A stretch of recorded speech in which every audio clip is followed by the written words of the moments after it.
Hello and welcome to episode 4, series 2 of the Public Health Spotlight podcast, partnered with the ADPH.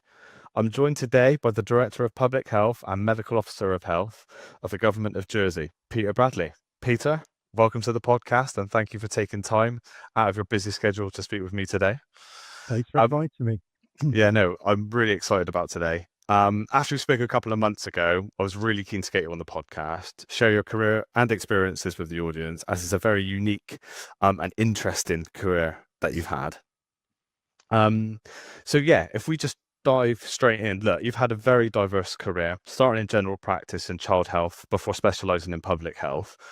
What inspired your shift to public health, and how have those early experiences shaped your approach? It's a great question. I think probably when I was in general practice, and even more so when I did child health in the community, you saw people come in with very, very similar problems. And it was pretty obvious that there were big social influences on why they were coming to see the doctor. So I got really interested in prevention. You know, how could the problems just be prevented in the first place? So that was a big driver, I think, especially since I worked in some of the poorer areas in the cities. I was in Yorkshire. But probably another thing was I was just in the process of doing a master's in healthcare ethics. So I got really interested in all these kind of health policy questions. So I found out about public health and I thought, actually, you know, that sounds pretty good. That would combine my interests. Amazing. Thank you. For the audience, if you can you just give a brief overview of your extensive career so everyone's aware? Yeah, well, as you just heard, I've trained as a medic. So at the time, this is a really traditional route. You went through general practice, you did something like community child health. So I was 3 years working in Leeds there. And then I moved to public health training, which I did in the Oxford region. But my first consultant job was in Norway, so that was different. And I was doing nice type work when I was in Norway. Came back as a director of public health to England, then as a national director in Wales, then worked for public health in England, and now I'm in Jersey. So all those last few jobs were mostly director of public health jobs, but I did do a couple of other different types of roles as well. So that's the summary. The summary. Thank you for the summary. And I think when I first introduced you about having such a unique career, I think you just even giving a brief overview shows that. A really poignant question for me is like, what were the main differences working in England, Wales, and Norway? And how have those experiences given you a unique perspective on public health? Yeah, well, I'll tell you Norway first. It was just a very interesting experience professionally because you survive a lot of the time professionally because you've got good networks, you've got the language, you understand the health system. All these things really help you do your job. So when I went to Norway, I lost all of them and all at the same time. So I had to learn how to adapt.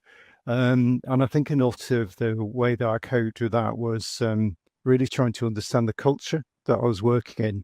And I made a real effort to learn the language and build new relations. And it was just interesting to unpick all that. But I think the other thing that's been really interesting for me is people have very, very strong beliefs about public health and what's important and what should be prioritized, but they're not actually the same in different places. So, you know, for example, Norway has a very child-focused culture. In Wales, it was very, very much about inequality. So I think I learned that you have to understand these things because, in a sense, they're the driver for you to have successful action. So I'd like to think that I do spend quite a bit of time listening. And for example, when I came to Jersey, I knew that I would have to understand what is important to people before I could do an effective job. I have a colleague, an ex-colleague who used to say the goals of public health stay the same. It's just the pitch that changes, kind of something like that. Interesting. What attracted you or took you to Norway in the first place? Because it's a bit of a bold move for a CPH role going into a different country. Yeah, at the time in my training, I could take a small secondment to another place, and I ended up in Norway. So my final job there was based on my experience in Norway, and they're offering me a job when I completed my training. But actually, it's my wife because she did Norwegian as a university degree, so she was like, Okay. "Go." Nice. Um, and working in England and Wales, I mean, senior roles in both countries. What are like the main differences of holding a senior position in both countries? Yeah, I think probably the distance from the communities that you're serving is the big thing, really.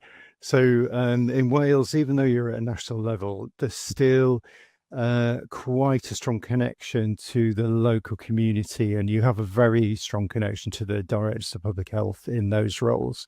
Yeah. And similarly with the politicians. In England, there are a lot more organisations. There are a lot more points where decisions are made, and um, there is a lot of specialist expertise in England. But on the other hand, decision making can be a bit more complex because you do have to, if you like, liaise with a lot more people. Mm, no, thank you.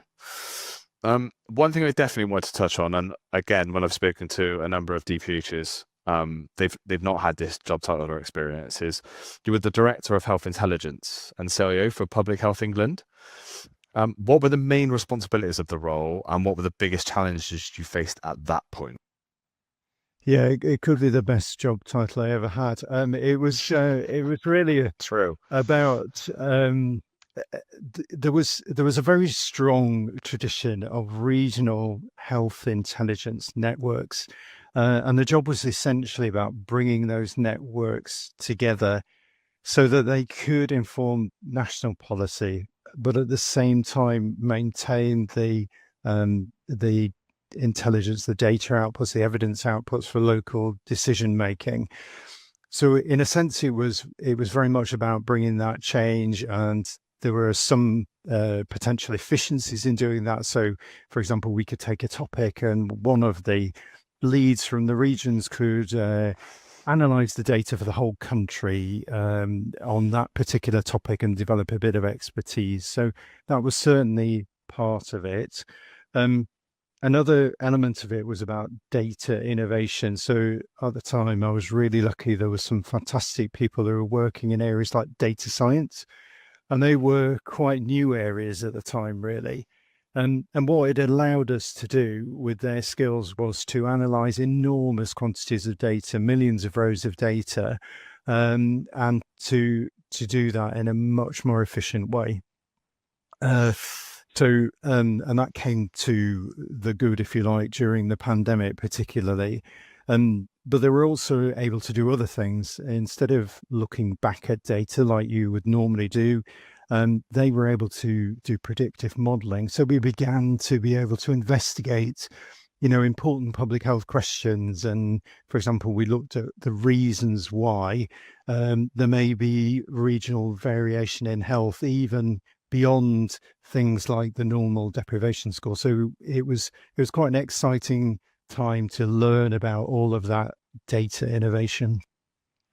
And do you think that's shaped your perspective on after that, having that job after, has that sort of shaped how you view public health and sort of when you come up, when you're faced with challenges now in Jersey, for example, coming up with not different solutions, but potential like sort of thinking outside of the box because you've had that role and you've had that exposure and seen it at such a national level with such big data sets. Is that something that has helped you analyze moving forward?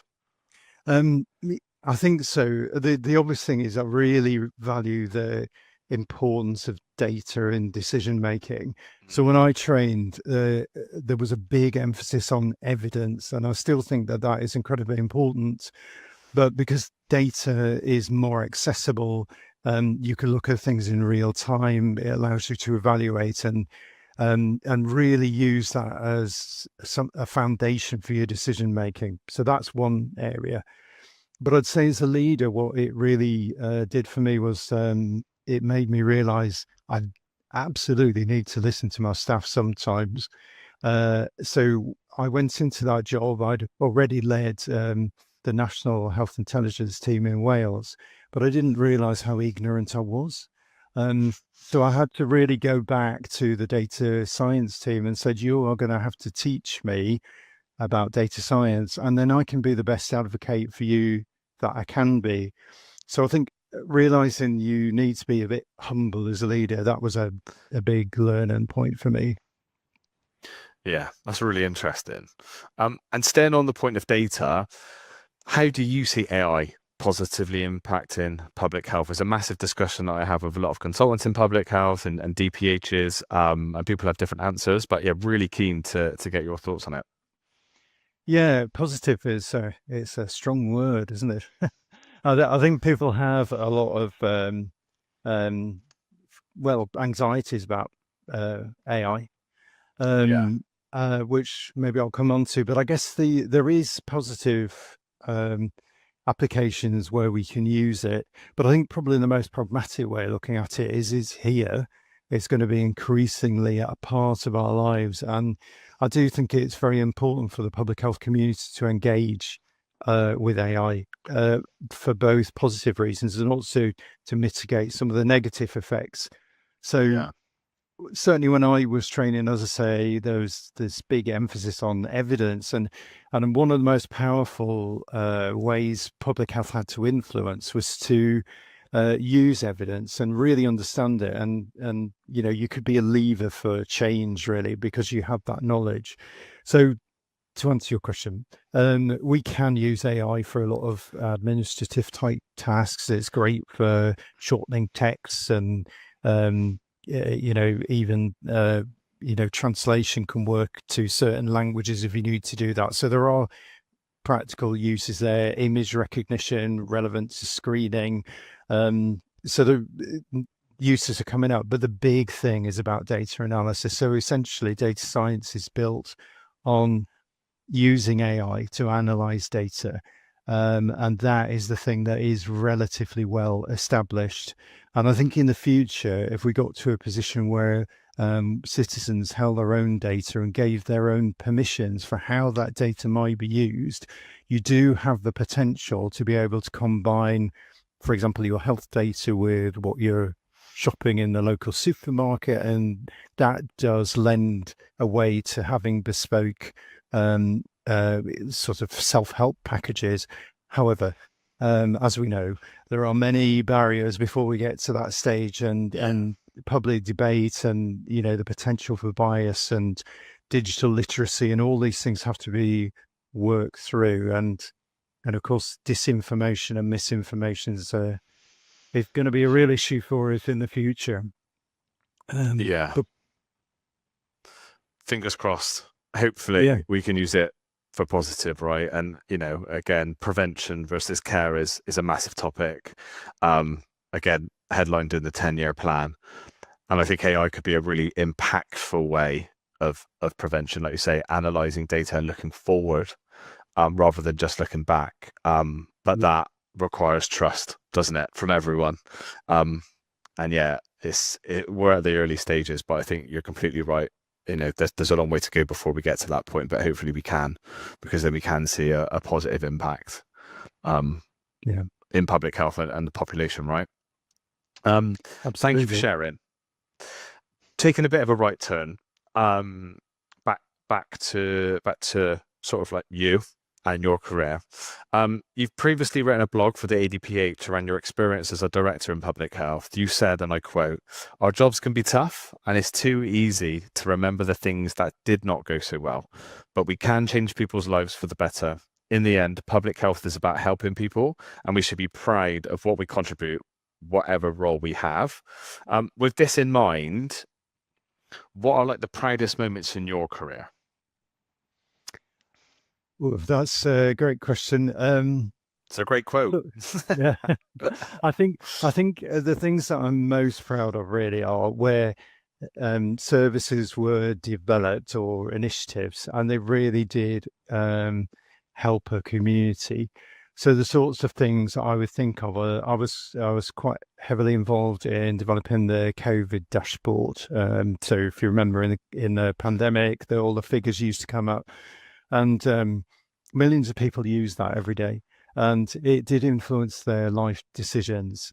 It was an enormous technical feat, back to these fantastic people I worked with, but it was cross-sectoral. We were involved with tech firms as well as people in public sector, and we had to combine a number of cultures to get data turned around in a couple of hours every day. So that definitely would be one. I've been involved in system approaches to health improvements where we involved every sector we could. So everybody joined in around a local initiative.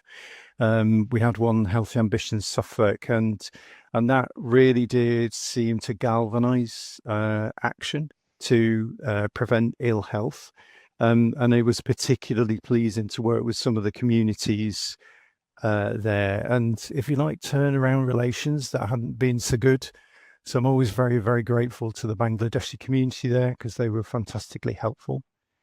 Um, so, and then Jersey, I guess, because there were some great people here who had worked very hard to keep public health going in Jersey, but they'd never had a comprehensive public health function. So it was a fantastic opportunity to come in and to develop a comprehensive approach to public health. But also, we do have the luxury of being able to pick and choose a bit from where we see best practice across the world. And I think that's been a real privilege. And we're certainly in a better place now than we were a few years ago. And we're able to cover most of the recognizable things in public health. Yeah, that's great to hear. And before we touch a little bit more on Jersey, what was it like working in the midst of the pandemic and being part of that project program um in such a high and scary time? Yeah, it was very interesting. I worked in the area that, if you like, was not labelled as the health protection area. So Mm. I remember when the pandemic started, we were very unclear in our role. But then, as things progressed, there seemed to be a big need to really work on those data issues, and um, that was, like everybody, a very intensive time. It was very long hours, and we obviously had some very clear uh, objectives, such as the dashboard, which had to be delivered. Yeah. But there was also a lot of freedom in that time. So we were allowed to, get resources, spend money, and so in some respects, it was really it was really important for our morale as well to be able to see that we were able to deliver the things that we felt that the community needed.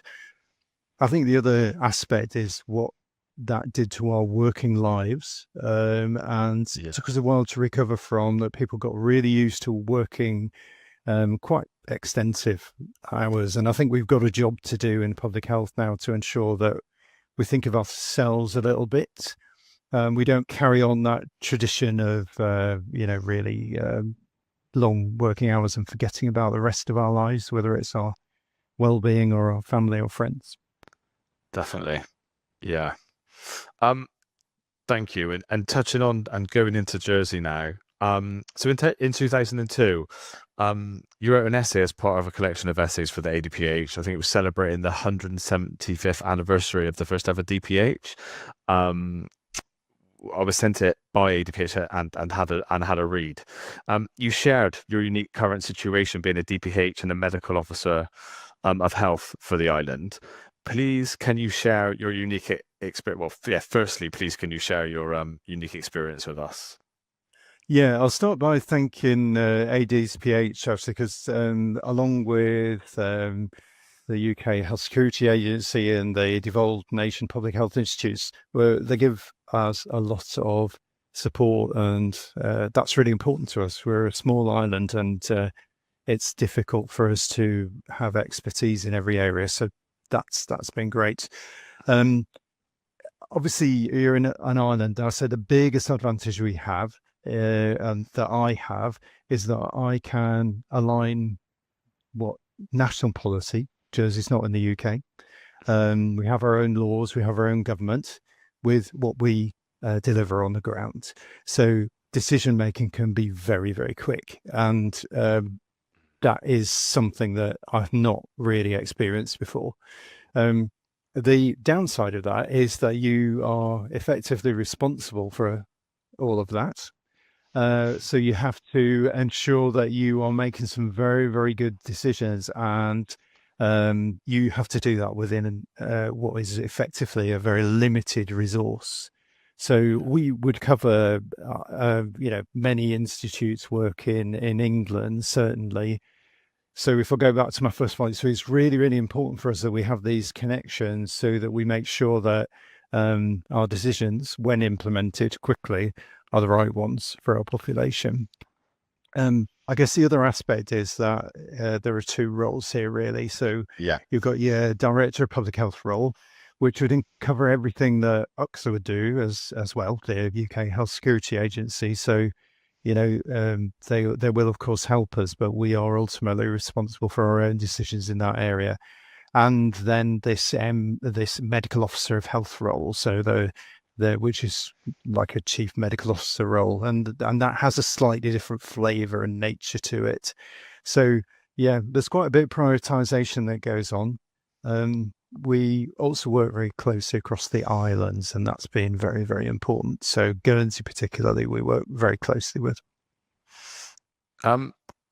Just touching on the medical officer of health role, what does that entail? What responsibilities what do you oversee? What are your responsibilities, and how do you juggle the dual role? Yeah, so I suppose in essence there is overlap, but the chief medical officer type functions in this medical officer of health role are things like ensuring that we have proper, for example, compensation schemes in for things like blood contamination would be an example, or it may be just giving ad hoc medical advice to government. So, for example, if there are issues around the clinical provision of services, perhaps. It really is about that strategic clinical side, and it is a role by the name you would normally expect a doctor to undertake. So an element of medical knowledge is required. I think there is a big overlap between that role and the Director of Public Health role. So it's not so black and white, but I think the biggest thing is whenever government requires strategic medical advice as opposed to public health advice, that's where it comes. It comes to me on that side of my role.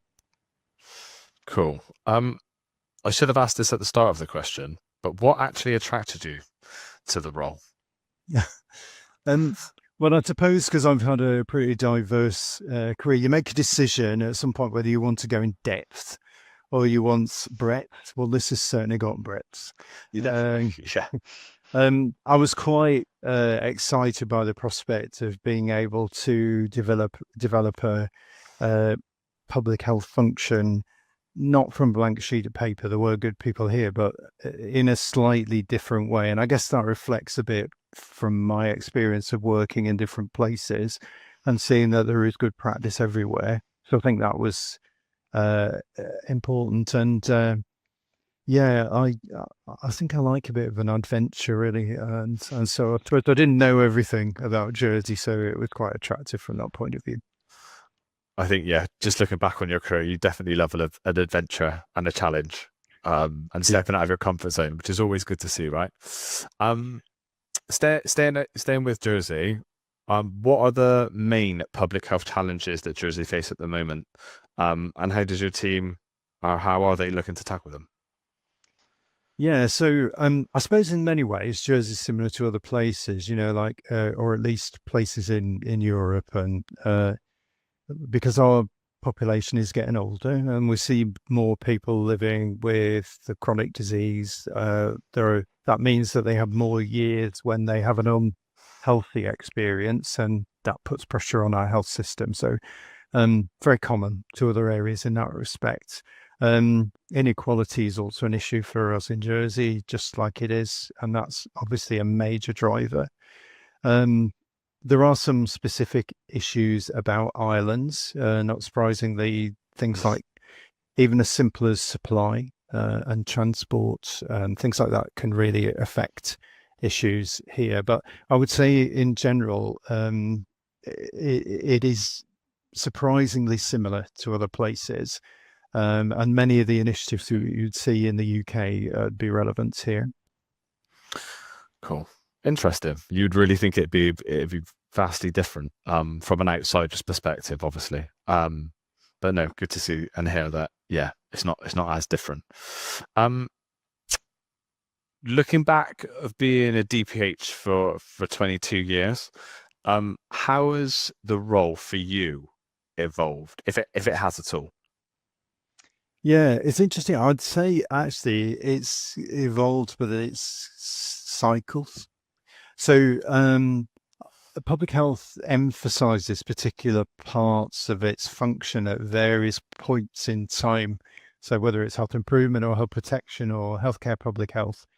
And I've been around long enough to know now that these things come and go, and particularly topics come and go. So things like air pollution has been prominent at times and not at other times. So it's quite interesting to see that. Um, of course, there's been loads of change in terms of reorganization and restructuring. Um, I'm not really sure what the purpose of some of that was when I look back. Yeah. But obviously, we get very good in public health at manage and change, and sometimes it is an opportunity for us to take initiatives forward. Um, if I look at work culture, that's maybe changed the most. So apart from the obvious, such as things like the public health used to be embedded in the NHS and maybe more now in local government. So things like that. But the working culture, particularly after the pandemic, is different. We obviously can use digital provision, but it is really sped up. Mm. I think most people feel their working lives are uh, more intense now.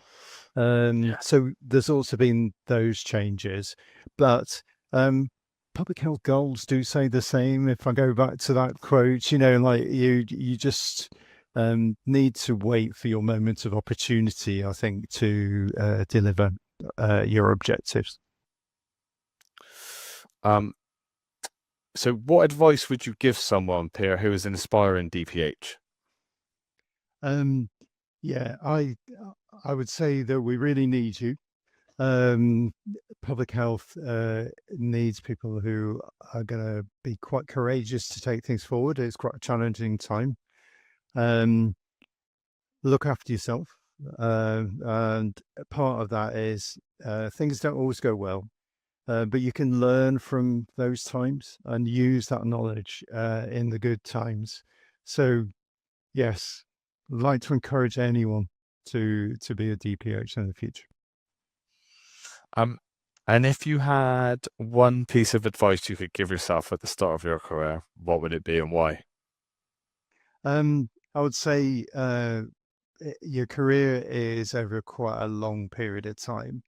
So you don't need to be successful in everything at the start. Your career is in part a way to learn how to do things even better. So if you have that mindset, you could approach your career more calmly, I think is what I would say to myself. It's a great bit of advice. And thank you for sharing. Look, just want to say thank you again for joining the podcast.